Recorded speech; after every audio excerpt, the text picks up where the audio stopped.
Hey, welcome to another Stories from the Summit. Super excited today to have Jackie and Travis Hill from the Arete Academy over in Hampton Roads, Virginia area. They have three campuses, one of the absolute most successful of the success stories here at Apogee. Thank you guys for joining us today. Oh, Our pleasure. yeah, it's great to be here, guys. It's, it's always fun, man, getting to have we get to know all of these, get to know all of the owners and the leaders. And so it's always really cool because it's different than like some of the other podcasts where it's like sometimes I'm meeting the people for the first time. So that's always a special thing. But man, known you guys for a long, I don't even know how long. I don't know. It's probably close to 10 years. I I, was I trying to don't, think about that actually. So we yeah. met a few, well, gosh, yeah, now it's been 7, 8 years.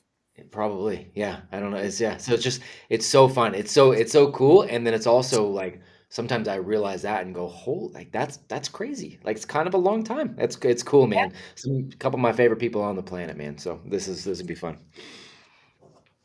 I remember meeting Jackie in particular about 7, 8 months ago, not years ago, and how fast she was chewing things up with, oh, we need to do this. Like, oh, how do we set up this website? Cool. And then, like, usually then I hear from someone 2 months later and they're frustrated. Jackie's like 2 hours later, it was up. 2 days later, it was better than everyone else's. It was like, wow, okay, this is something different. Like, we have an instant OG here. Like, this is the newest person who also knows the most, but that's because you guys have a really long history of running campuses, of actually educating kids. So I'd love to hear like the down dirty, quick hit version of like how did you get into two things? How'd you get into running your own school? What a crazy concept! And then how'd you find your way to the Apogee Network after that? Because I don't want us to take any credit for who you are. You guys came in as powerhouses, and we're super happy to have you here. But what's that story? What's the origin story? Well, I'll just kind of start quickly from the very beginning. So I was a Montessori teacher working in a Montessori school. When my twins, I thought as soon as they turned 3 years old, they would be able to enter my studio. But the school that I was working for, I was the only 3 to 6 year old guide, and we had it was like a one room schoolhouse, and they did not allow the guide's children to be in their classroom. And so at that point, we had to make a decision: were we going to pay to send them to another Montessori school? Or was I just going to homeschool? And so we decided to go the homeschool route. And we did that for a few years before I realized that I just really wasn't used to just being around. I had twins first, right? So just two kids. I was always used to like a big group, and I was like, oh, they need other kids to interact with. And so I opened up a little program in my home when my twins were 4, and that just grew. And as they got older, we started accepting older students into our little homeschool program that became a full-time private school outside of our home in 2017, I think. 2017. 20, yeah. Yep. Yep. Yep. Same time as you guys came. Same time I opened my first private school too. It was 2017. Yeah. Yeah. Dude. So then Um, I ran into Matt at an event, a speaking event, and I was listening to him speak. And so I started following him on, I think, social media and just in the education space. And then we shortly after that became friends, found out about the Apogee Young Men's program he was starting during COVID. And at that time, we were opening our second location, and we were dealing with a lot of young men coming in from the traditional school setting. A lot of them didn't have fathers in the homes. And so when I heard about what he was doing for young men, I think I reached out right away and I was like, oh, this is amazing. And, how can we support? How can we get involved? So we got our students involved there. And yeah, it's just kind of grown from there. When we heard he was opening the schools, we knew it was going to be great. So now we're here. so rad. And one of the cool things, you guys are mentioning the twins, right? How old are the boys? 21. 21. Yeah. 21. So if anybody's listening to this, cool. You're like, all right, cool, 21. If you're watching it and you see Travis and Jackie, you're like, how 20, like 21, but because you guys are like 30, right? But you're not, but you look at And so, that's just that is always kind of hilarious to me, because you guys keep yourselves, like, you guys look freaking fantastic as well. Um, but the young men, like, one of the coolest things is I got to meet them, and again, was already friends with you, but got to meet them too, and it was just like, man, this right here. The way they show up, the way they present themselves, the way that they come with this curiosity, like, they're already in the prime of like an outcome that we really want to get to, right? So it's like, okay, cool. I want to help them, and I'm so thankful because I want other young men to see them too, and that in and of itself just speaks to your leadership, not just growing campuses, but growing young humans in general. The leadership from home has been obvious from day one too, and so that's just something I always want to commend you guys on, because you've done it very, very well. You continue to do so. Well, thank you. Overly kind, Matt. No, it's very cool. It's very cool, man. Um, as you guys came in, so we got in and we start doing this Apogee thing together. And I very much say together. I say together with everybody because it's not just my thing. It's not just Tim's thing. It's not Coach Kevin's thing. It's our thing, man. This is us. And you guys are very much a part of us. And you guys are very much a part of us in terms of you are amazing humans with so much to offer, and you are so willing to offer, and you're helping coach, and you're helping bring others along too. Since coming in, what's been kind of the biggest, I don't know, the biggest win for you, or the biggest shift for the way you guys are doing things? Like, what's just the most exciting thing? And I've got a couple things that I think maybe your answer, just knowing what you guys have been experiencing on campus. But I don't want to presume. Like, what's been the kind of the biggest win for you guys since we officially connected here in these last couple years?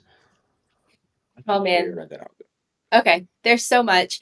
Well, I will say the best part of all of this is just the other affiliates and just getting to connect with them daily. And I love talking education. And usually when I wake up in the morning, I've got messages from people. And so that is so much fun for me. And I could talk education all day, all night with anyone. And so that part has just been like really fulfilling for me personally. But on our campus, I love this idea of whole family education, and our community has just exploded since joining Apogee. And the way that we're bringing in other Apogee people who are already in Apogee, and then other families, I mean, children, adults, and we've just got so many things going on. So I think for me personally, it's the community, it's the network, the community over there, and it's also the community that we're building here locally. Mhm. yeah, I'd say that the two areas though, one that's young person focused and one that is whole family focused. With the young folks, and particularly the young men's calls, not every young person loves every young man mentor, but there are enough kind of lightning strikes that happen where there's one guy, the gentleman that was last week, he, I'm gonna mispronounce his name. Andrew and Bessie. Yeah, so Uh-huh. there was a fella. After the call, he just decided. He went home. His dad called me the next day. He's like, "Look, I don't know what happened to my son, but he's got this whole plan. He wants to get his own credit card. He needs to start building his credit." And he was well, that's really been something that's beneficial. And as I said, it's not every mentor is a home run with every person, but almost everybody has spoken to somebody. And I think the other thing Jackie mentioned, we were really kind of tentative about becoming a whole family education facility. It's not really what we thought of ourselves as, but the Apogee program certainly embraces that. And I think that the most meaningful experiences, and we've commented on this all the time, that those families that are all in are the ones whose children are having the best outcomes. I mean, even people who we've done some of the monthly meetings, but people talking about marital improvements. I mean, it's something we didn't set out to improve anybody's marriage. We worked really hard on our own, but Yeah. it's interesting that some of those tertiary benefits have just kind Yeah. of rippled out. It's a the byproduct. You guys are doing that so dang well, and so that community piece, and I'm glad you mentioned the mentorship piece too. That community piece is, you guys are knocking it out of the park, and I don't say that from a just a marketing and PR sort of no, I've talked to those families. I have so many of those families who reach out. They'll reach out and DM some that I know, some that I do not, and just go, this is amazing. This is the way it should be done. This is awesome. I have people reach out who I have no idea who they are, but will post, your stuff or will comment on your stuff and they're like, okay, yeah, I saw what's going on over at Arete and I wish. I've gotten that about your campus like twice. I think 2 or 3 times in the past 2 weeks. I wish. And I'm like, well, you don't have to wish, but also you got to do the work associated with that, and you got to find. So like that's it. You guys are driving so much change, and it's so cool to see the byproduct of things like that. Like marriage is improving because you guys are doing all these things together, as a tribe, and you guys are leading that. That's so powerful. And that mentorship piece, what you just said there, Trav, is so important because it's true for the men, the women, the young men, the teenage young ladies. It's so true. You don't have any idea what mentors are going to change your life, your mentality on something. You have no clue. I don't have a clue. We bring in phenomenal. There's a gentleman coming in this week that you guys know, Jason Redmond. He's right down there in your. He's coming in with the young men this week. He's got an amazing story. That may be something where the guys just go, yeah, that was cool. Or maybe something where one of the young men goes, yeah, but that just changed me for whatever reason, right? And you don't know based on the name or the notoriety who that's going to be. And I think that's so dang fun and it's so dang rewarding to see all those things play out. So, yeah, thankful for every bit of that. So I think one of the really interesting things about the Apogee network, right? And I haven't opened another school or anything. But what I hear people say a lot is I'm not alone. I'm not alone. I see it like with the affiliates. We have, hundreds of affiliates in the network being able to talk and experience together. We have mentors who come in. So it's not like any one person is in charge of all the knowledge in the world, right? What's been the value of that for you guys? Now, you guys are leaders inside of the group, but just not being alone, just being able to ask a question or have someone to support or to support you, right? And at your stage in leadership, you've learned it, and now it's time to teach it, right? But what do you see as the value of that? I'm not alone. A new person coming in, I would imagine that would be, I don't personally remember what it was like to open a school because I've relied on wonderful people like you, and I brought my children to those schools rather than open them myself. But what's that value of not being alone? Oh man, I think that's why the community is so important to me because when I did this, I did it alone. And not only did I do it alone, but there were no, I mean, nobody had even heard of a micro school or what we were doing. Everyone was very confused. They were like, well, you're not Montessori and you're not quite, like Sudbury style, so it was like everyone was unhappy with what we were doing. And so Like everyone complained. label.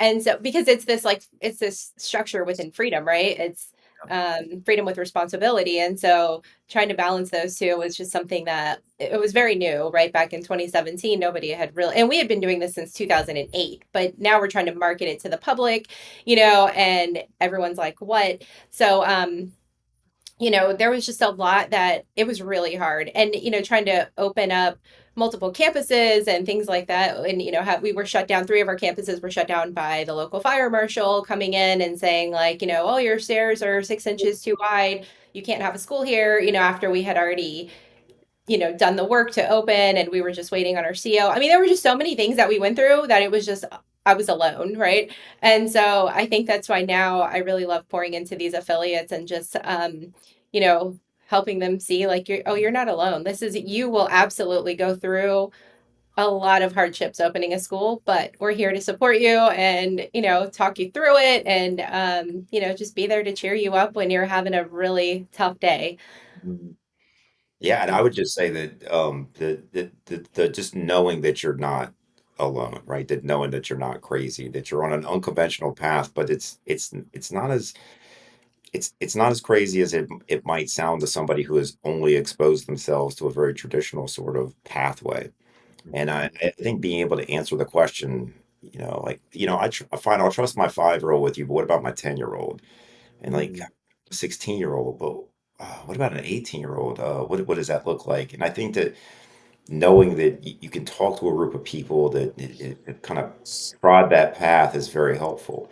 And I'll just say, on a personal note, I mean, just last night, one of the I won't name them, but one of the fellas, I've made good friends. I mean, our kids play together. We're going up to see him at the what's that park in Ohio on summer break. But anyway, it's been great to have a community, and it's really a great community to be a part of. Mm, man, the the battle scars there, getting punched in the face. Like that's one of the things that we've all been, we can share those war stories back and forth. We're having done it for a number of years, and then we're getting the new war stories, but we're hearing people overcome these things, and they're leaning into the tribe, and they're getting that, and they're coming out the other side, and they're like, "Yep, got it, worth it."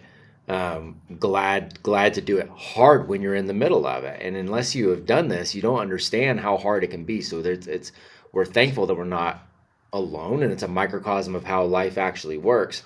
One of the things that we all lean into, here is the concept of the code. And again, it's not our code, it's the Bushido code, but it's the concept of integrity and bravery and compassion, politeness, honesty, loyalty, and honor.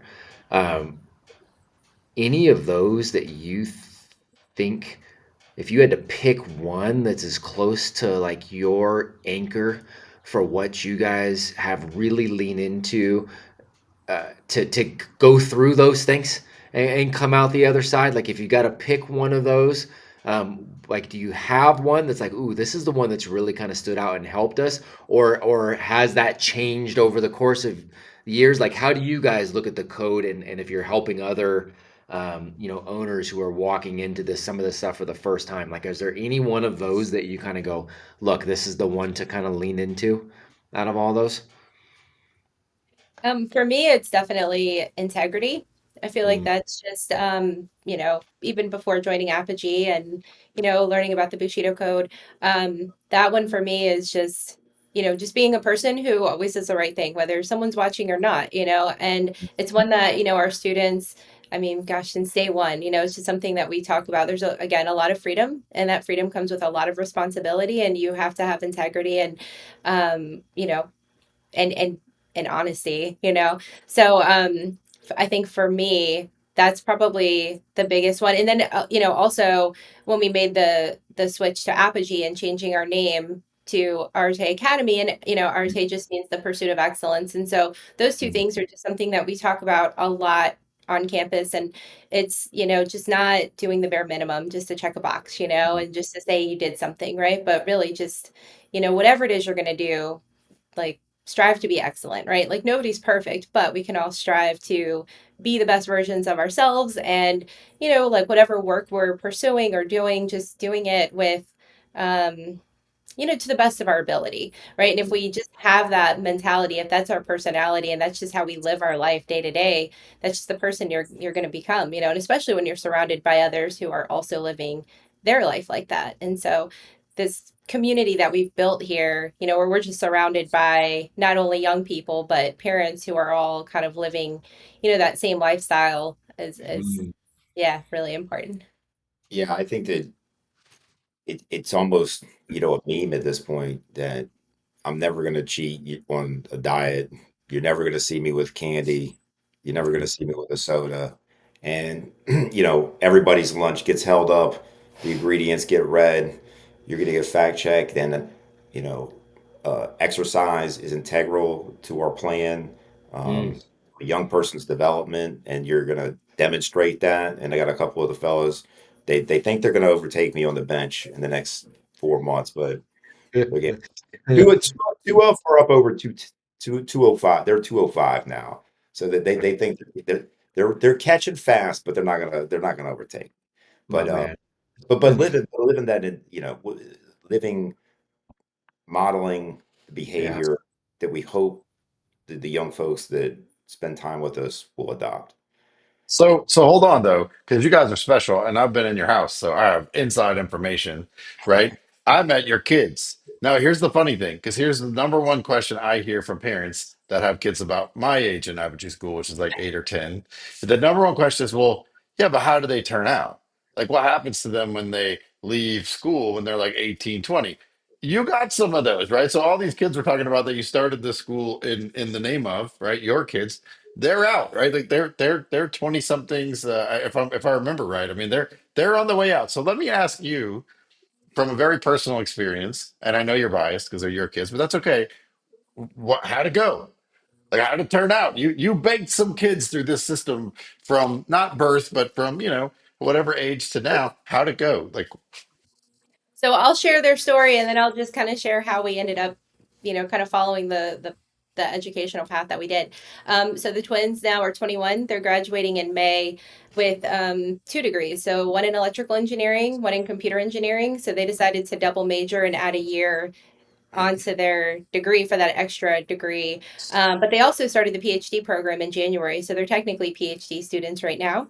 They received full scholarships. Right now, their PhD program, they're being paid. Their degree is being paid for by the university. There was a third thing in there that they got offered to take that to stay at ODU. To get to work all day. And then So then our daughter, she actually started at ODU when she was 14, graduated actually before her brothers. So she just graduated this last December with a degree in biomedical science. She will be taking the MCAT next week. She wants to go and she wants to be an MD. She thinks she's going to go into maybe neurosurgery. It kind of changes. She's not sure what she wants to do yet.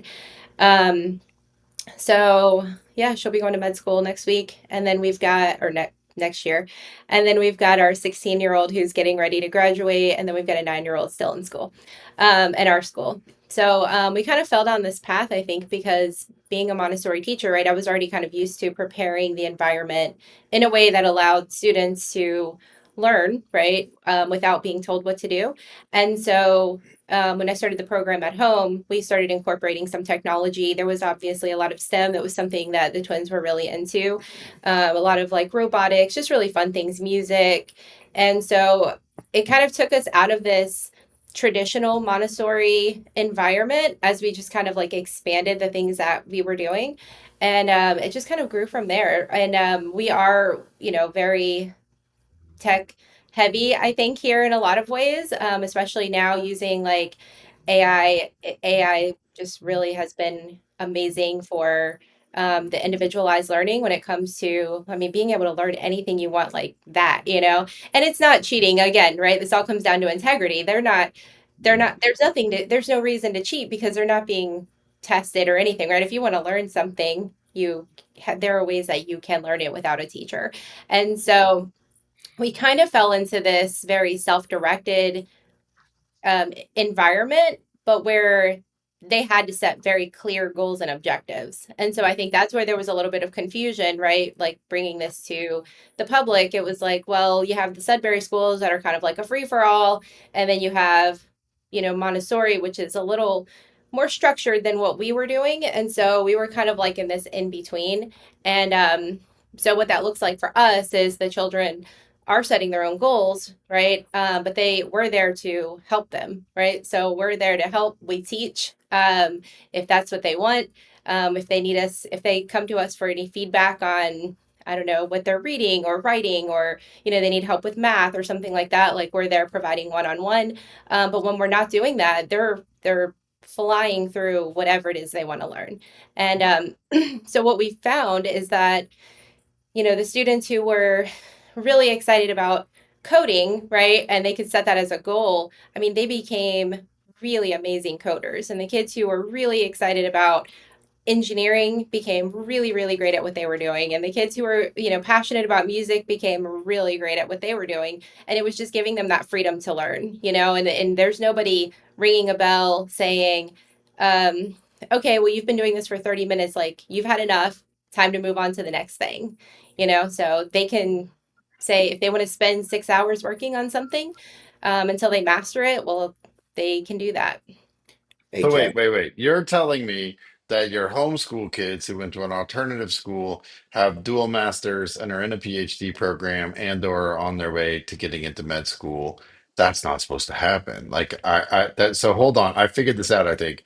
Your mom, let's ask dad. Dad'll give us the real. Like, what have you seen, Travis, and them as they've grown up? 'Cause it's really cool. Because I mean, honestly, your house was very meaningful to me when we visited because I was like, oh, this is the end result. And I'll tell you, I'm just going to cut to one thing I was super impressed about with your kids is they were a little weird. And I don't mean that in a socially awkward way.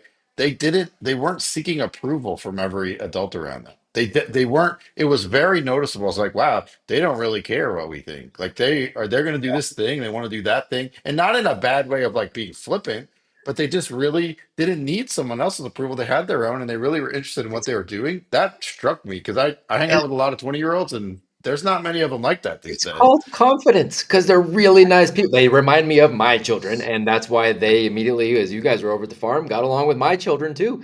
It's very like it's just they're very nice people, and they're also just very competent, which is the root of confidence too. I mean, that's all it is. So yeah, we'll get the real answer, quote unquote, from Dad, because he's going to tell you that's all about the accreditation, and that's what Jackie didn't mention.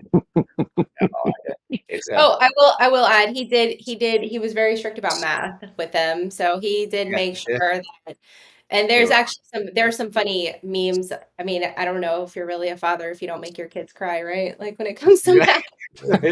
What is the answer to 54 to 5? Yeah, 100%. Of It's not quite like that, but yeah, our course. daughter acknowledged that tears when tears when your math work is kind of like a rite of passage in my household. That's Um, so funny. but I will say, Kevin, you asked about just what's the experience been with our own children, and Jackie did a yeah, great job there. The only thing I'd add is that, and we're super proud of them, and it doesn't it's not easy to talk about them in this way, but our daughter, she was the honor graduate for the graduating class. I mean, top of the class, top of the Department of Sciences, and I mean, if the question is, can you do anything on an unconventional path, then I think the answer is yes. But the other piece, man, I think you were getting at is and Kevin too, I'm proud of them because of the people that they are. I mean, we never really experienced the nightmarish teenage years that a lot of families share with us. I mean, they all push back a little in their own different ways, but we never had any real arguments or fights with any of our children that I can think of in their teenage years where I have friends and they say, well, just wait till your daughter's 16. And I was like, well, she's 18 now. We go to she calls me up, Dad, I'm headed to the gym. You want to meet me at Elevate Fitness? Shout out. Love you guys. Um, I mean, to this day, when I mentioned that we're planning a school camping trip over spring break, they're like, yeah, Dad, let's go, man. Back up the Dragon's Tooth with you, man. Get some more pictures. Um, I love those kids, and I love the people they become. And as much as I'm happy for the things that look like resume successes, I really am proud of them being good people, man. And they're, you know, Dad couldn't ask for better kids. That's right, man. That's it. That to me is is the that is the power of the leadership that you guys are providing because you're extending that to the other kids too, and you're helping show so many parents what is possible there. I think it's so dang important, man. You mentioned the goals, like the kids are setting those clear goals and objectives. How are you guys tying in their setting of the goals and objectives with quelling the parental fears of what culture says, right? Like Jackie says, somebody got really good at music because they want to focus. But if that parent's like, oh, but I need them to write a 5 paragraph essay, right? So it's like, how do you help? How do you help quell those parents going, it's going to be okay. Here's the goals that they have chosen. What do you think about that? Like you guys really partner with people so that everybody has a chance to grow into those amazing humans, right? How are you having those conversations to like squash those fears? As an aside, this is the first time in stories from the summit that we've heard the hen house, the chickens. You don't know this, but Matt is essentially doing this podcast from inside of the chicken house. They're all the way around. So might be the first time ever officially on the show you've heard them. It won't be It, the last, I it won't. guarantee. It won't at all. Sorry about that. That's funny. Yeah. So What do the question was about that young person parent alignment. And why don't you take Yeah. a step and I'll clean up if you miss Yeah. anything. Yes.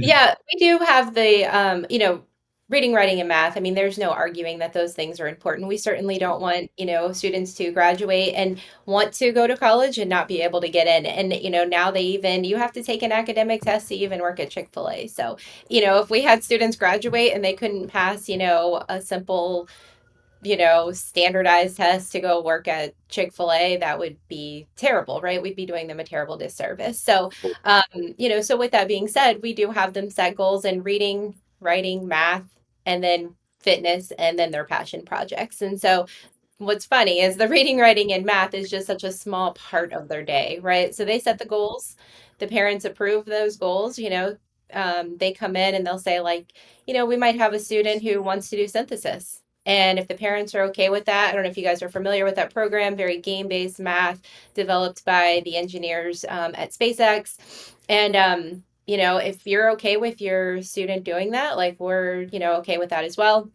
But some of them might want something more structured, like Khan Academy. We personally didn't use a math curriculum for our students or our own children until they hit pre-algebra. And that was the Mhm. very first time they were even exposed to a curriculum. Never used it for any other subject ever. So, you know, I always share my own personal stories and, kind of where my kids ended up without curriculum and then let them choose. But ultimately, these children, the it's the parents' responsibility to make sure that their child receives the education that they desire for them, right? And so it is not up to us to say, well, we're the experts and this is what you should do. So Mhm. all I can do is share our stories, testimonies. We've been doing this now for 20 years, and but then let them ultimately make their own decisions. So on our campus, parents come in. They absolutely get a say in they get the final say in the goals that their children have set. Most of them are completely on board with their children setting their own goals and objectives, but we do have students who come in and they're brand new and they're like, wait, I get to pick? Well, I don't want to Mhm. do anything, right? And this is where the parents, they have to do a little negotiating, like, I'll send you to this school, but we have to have clear objectives, and we're guiding them in that way too. And so once we're all on the same page, everyone's got a plan, and then it just seems to run very smoothly. But I know you have some experience too with Yeah. so he's our high school guide. So it Mhm. looks different in that studio. Well, it's similar, but the one thing that I think is different is that many of the people that come are coming from 8 years, Yeah. 7, 9 years of public education, and they've hit high school or they've hit that last year of middle school, and their parents have read too many things about the high school, and they're desperately looking for something. So that Mhm. young person lands, at 13 years old, in a place where they have all this freedom, and it's not an easy adjustment. But Mhm. leaning back on the code and talking about why integrity is important, if we commit ourselves to something, even if we decide that it's not as well aligned with our long-term objectives that we thought it was, we need to see it through. And Mhm. then leaning really hard into honesty. When you have those alignment meetings and you ask a parent, you know, because I always start, tell a young person, this is your meeting where you're going to tell us about your plan for the next 4 months. And we're going to make a work plan based around that. We're going to allocate some time of the day. You're going to have some time for the gym. You're going to have some time for developing whatever the skill is that we're focusing on that month. And the rest of the time is going to be things that you're interested in. And after that, the question to the parent is this aligned with your family objectives? Is there Mhm. anything here that needs to be included? And having those very honest discussions. And a lot of time, it's the first time that a young person and their parent have ever Mhm. talked about any objectives or how they're going to allocate their time. And I mean, it becomes this moment where, well, son, I thought you were taking over the family dealership. You need to be learning this. And he's like, no, never wanted to do that. Uh, Mhm. so the first meeting is usually long, and then we have check-in meetings. The monthly or every other month, depending on who the folks are. They may there some folks are religiously there once a month, and some folks are there less frequently. But leaning hard into the honesty portion of the code, make sure that a young person, if this is something you desperately are trying to get away from, we're going to talk about that right now, because I'm not going to sit here and force you to do it. And, parent, if this is something that you've picked out for your child, then you need to be honest about telling them what it is you expect them to be doing. And usually that ends up in really strong alignment, and most people do okay. And sometimes it looks funny. I want my kid doing public speaking. I was like, well, he has a 200-second short that he records every day for Yeah. his YouTube channel. And they're like, what? I didn't know he had a YouTube channel. Let Oh, me ask you this though, because you went on a path which is totally right, which is like, hey, we give the students freedom. This has been one of the craziest things in my life. I adopted the same kind of structure you have. I can tell you and Matt were friends because I said, hey man, how do I do this with my kid? We started homeschooling, and then now we have our kid in an Apogee school. And I remember telling Matt, I'm like, well, he gets to pick. He's like, well, not everything. You give him lanes, right? And then he gets to pick this one thing. And then Matt said, and I'll forever be grateful for this, he's probably going to test you on that one thing. Like when you say he gets to pick whatever he wants, he's like, be really careful about saying no because he's testing, are you for real? So, of course, his first project was a video game. And I'm like, what?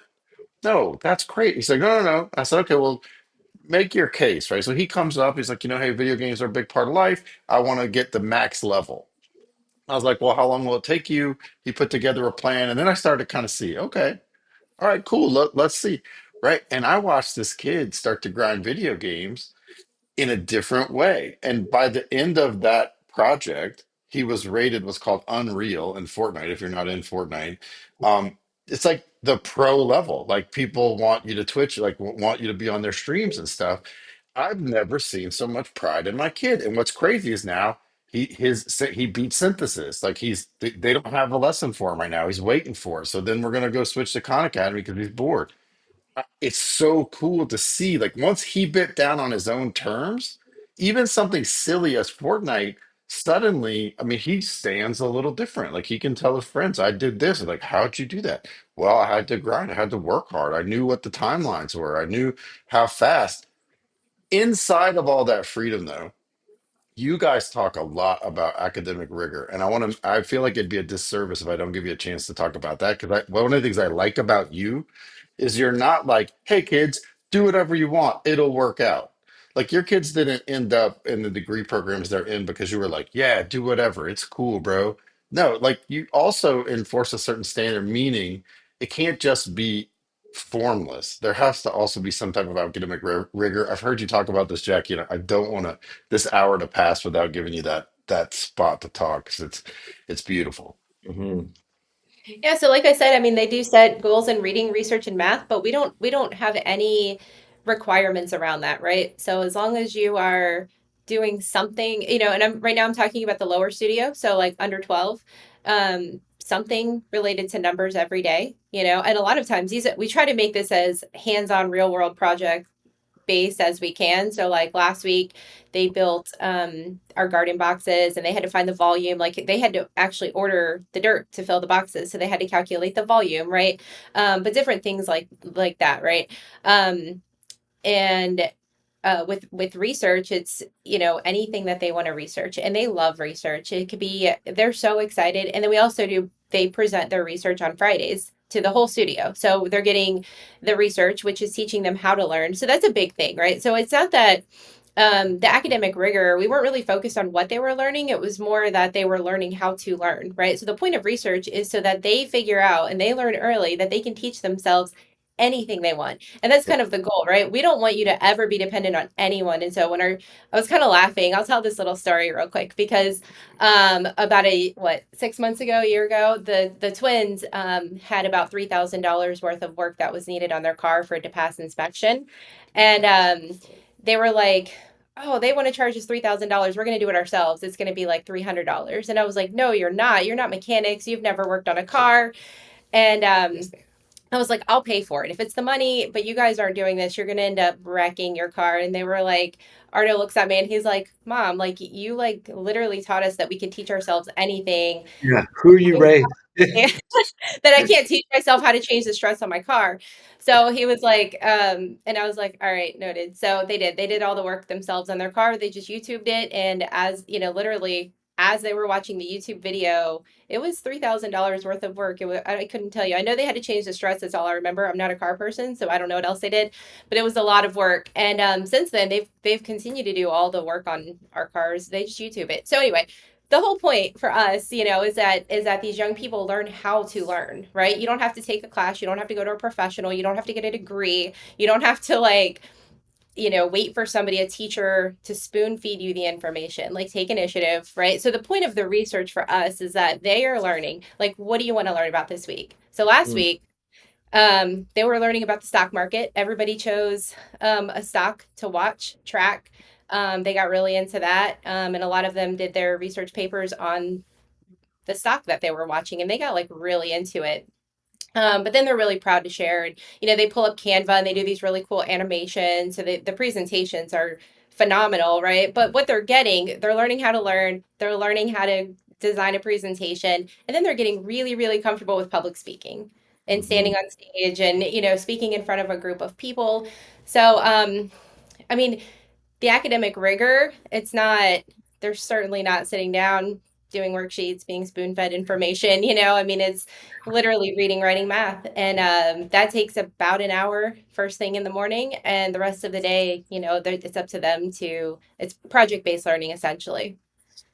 Yeah, Yeah. but what I love is it's reality based, actual useful learning because, if you're a salesperson, you start understanding how to calculate things like 3% because that's the credit card fee. You can just do it in your head. Why? Because you're doing it all the time. So Exactly. hearing them have to figure out soil and all, that's useful. Like you can use that in your life. The real question though, Jackie, before I let Matt go, because I can hear you as a comment, but have you ridden in the car? I know they fixed the car, but have you ridden in the car? Has mom been willing to get in the car? That's So I trust these two now more than like any mechanic. That's right. That's right, man. That's right.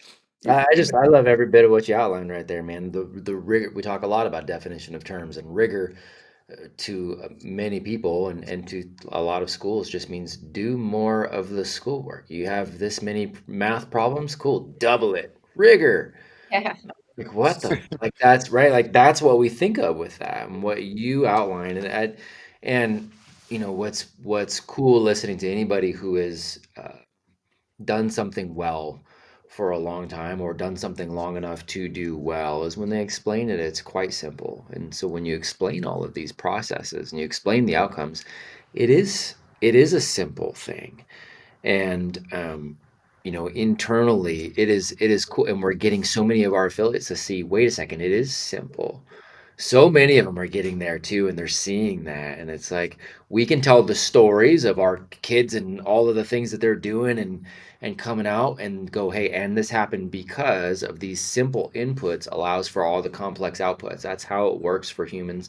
The reverse, unfortunately, can also be true. You make it overly complex on the inputs, and the outputs inherently become simple. And so we want to reverse that. So I love that. I love that I can always lean into just even talking to the two of you too. And there's other affiliates that absolutely this thing, but I can always just lean in talking to you guys because it's just like I don't feel lonely. Like because we just like you guys. It's just there's so many parallels. We just get it, man, and I love that so much. As you're looking out, because again, I don't want to downplay not just what you're doing on the campuses, the fact that you guys are so important to this entire movement, and you are helping so many humans and that are building campuses in these other places. Who are some of the people internally in the Apogee network too you'd give a shout out to? Like whether this campus is on fire, you got these parents over here, you got I don't know who's somebody that you want to just kind of give a shout out and go, man, these people are rocking it. Okay, so I'm gonna give a shout out to my Virginia crew. Heck yeah. Dan, David Smith, Nate, and Ryan up in Apogee Nova.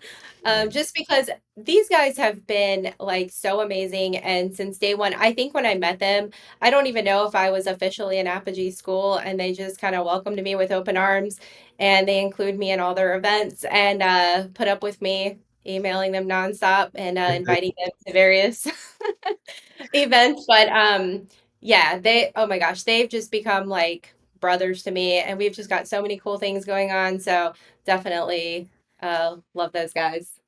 We couldn't not shout out the Bjorkmans. I mean, 100%. almost a 100%. family. Love them as people. Yep. Love their school. Their Yep. campus is ultra successful. Yep. Love those guys. A couple of the folks, I guess I shouldn't be too exclusive, but all those people with those heavy New Jersey accents that get on the call. Yes. Yes. Absolutely. I Absolutely. don't know who that guy is, but there's some guy with this heavy Jersey accent who's Are you doing talking some about Chris? You got probably Chris Delafave. Yeah, it's probably yeah, stuff up there in the Delafave, and Northeast. you got Every time Tony. I open Instagram, I see Chris's face. I'm like, that's my And He's but getting on it, man. Yeah.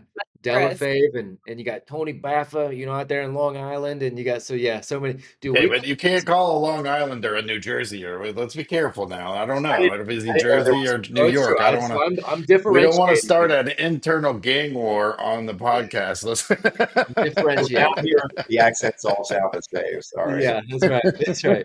But yeah, obviously Bjorkman's in So, Tennessee. You guys, Virginia is straight up locked down. So no, that's cool, man. I love it. so let's wrap it up with this, right? Let's wrap it up with this. Imagine you're talking directly to someone who is new, who's considering this, like, hey, I think I'm feeling the call to do this thing, right? Like, what would you say to that person? I mean, this is you not that many years ago, although it seems like a lot of years ago too. But like, what would you say to that person who's like, man, maybe I can do this? What would you be your message to that person? Mm.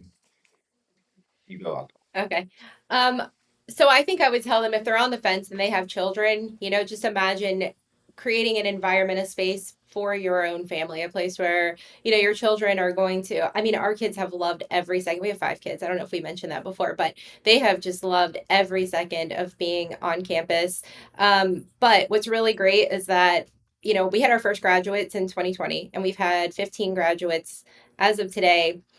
And I want to say probably more than half of those guys still come over to our house like once a week. They're best friends with our family, our kids. I've known them, most of them, since they were about 3 years old, 4 years old. And so that's just a really cool place to be, And I think that anybody considering, doing something like this, I mean, if you think about just kind of the long term game here, the community, the friendships, like, I mean, it's really incredible. Mhm.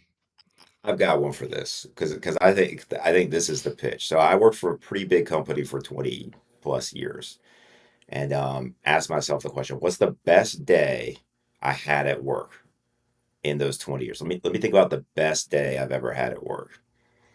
All right, I try to picture the day, right? And then I think about spending time at the school, and this Christmas card came from a family, and it said, "Thank you. Um, our family is taking the first Christmas trip together in 6 years, and the changes in my son have been so dramatic that I thought them completely impossible. We have family dinners for the first time I can remember. Thank you." And I was like, okay, all right, knock it off. And so, what's my best day in 20 years working for a big company? I don't know. I don't know. Maybe they said a kind word or something. I don't know. It didn't compare. I mean, you read something like that, you're like, all right, well, that's it. I'm all in. And every day is I get like that. if you could duplicate that Yeah. one time a year, right, I don't know how to compare that to whatever you're doing in your life right now. Just imagine this. Imagine you could duplicate one radical change in one family per year, and that's modest. You can do more. What There, what what what else would you? What's competing with you? What else are you considering? and until you have experienced that, until you feel that, and again, having kids is the only thing I will say that, okay, having the kids and the kids look, I love you, daddy, and all those, yeah, those moments right there, cool. I'll go ahead and say that tops that. But otherwise, yeah, when you're talking anything purpose wise outside of what happens in the household, I'd have to corroborate every single bit of it, man. And I love so many things I get to do, but it's those kinds of moments right there. I could not agree with you guys more. So freaking so thankful. I know Coach Kev will wrap us up on this, but again, I do not want to leave this without saying, and I could tell you guys this. every day, day in, day out. Two of my favorite humans on the planet. So grateful to be tackling this mission alongside of you. Thankful for your leadership.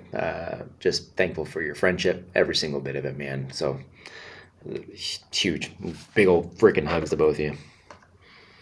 And that is another story from the summit here with Arete Academy, an Apogee School, an Apogee Education Center, and Apogee Success. How do people find you? If they want to find you and they don't happen to live in your neighborhood, how would they find you? So they can find our school at areteacademyhr.com. All right. Thank you guys for being here and thank you for what you do, more importantly. Mm-hmm. Bye, guys. Thank you guys.